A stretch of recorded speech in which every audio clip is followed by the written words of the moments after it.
So I started stripping at 19 for 1 month without the boobs, and then just to make enough money to move to Australia.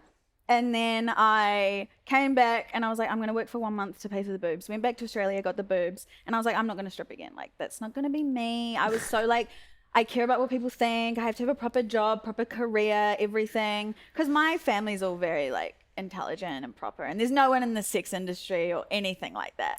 They're like lawyers and physiotherapists and scientists and everything.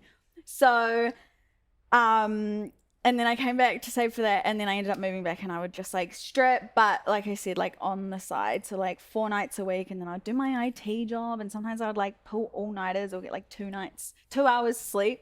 And I was just going crazy, and I just wanted to like save money and like have a house by 21 and all that. And then finally, just a year ago, I was like, Mom, you can tell the family. And then she like told the family about the stripping. But yeah. So, and then I was like, I'm gonna just be a full-time stripper. Like, I'm sick of this miserable, like caring what people think, making what I make in a whole month in one night stripping. And One night, really? It's like that? Wow. Oh, man. Yeah. Because like a IT job is pretty well paying, right? If you're once you're into more like senior roles, it can be crazy. But it's like a long grind. Junior, it's a long grind. Like, I'm going to work 20 years and I'm going to make good money by the time I reach the end of my career, right? As a software developer, if you are doing well after like 5 years, you can be making, I'm trying to put it into US dollars, like 120 easily after 3 to 5 years if you're really smart, which is, I'd say, decent money. I don't know if that's considered decent money, but I was making 50K NZD, so like 30,000, and it's not good money. Okay, so a little bit of a challenge. But so how long did you strip for exactly before you? 5 years. 5 years. Wow. And then at And what that point? was in Australia, right? In New Zealand, and then in Australia. Australia's strip clubs are like We went to one, do you awesome. remember? Yeah, shit was horrible. Yeah, it was not good.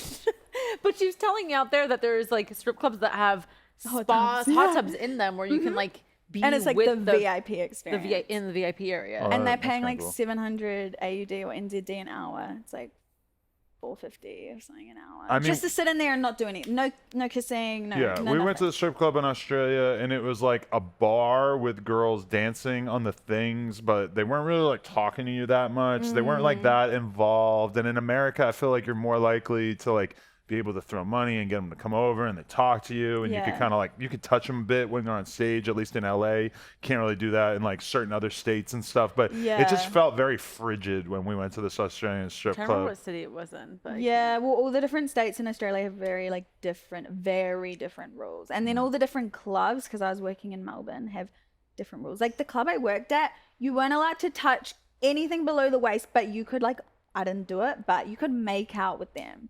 But they can't even touch your ass, but you can make out with them. Like That's wild. That makes no sense. Yeah, because I got her used to going to strip clubs out here where you could put your hands on the chicks a little bit. And then we went to a strip club in Massachusetts, like basically where I'm from. Yeah. And she had a drink or two, and just the girl starts shaking her ass in front of her, and Lena just goes, boom, and just like puts her hands on it. All of a sudden, this guy runs over. You can't do that.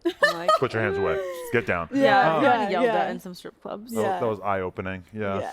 But, okay, so you started OnlyFans at some point along the way. A year ago. Okay. Yeah. Wow. And I And- started when I was in New Zealand, and there's like no one to work with. And then I moved to Australia, and I would look on Bumble for people to work with? because I didn't know about this whole collab world. And about like 4 months ago, I started collabing in Australia, and I was just like these guys can actually get their dick hard on camera, and like So everybody you were finding on Bumble, you couldn't get their dicks hard? oh my god, I used like one person off there, like they couldn't get their dick hard, or if they didn't want to get tested, so I'd be like, ugh.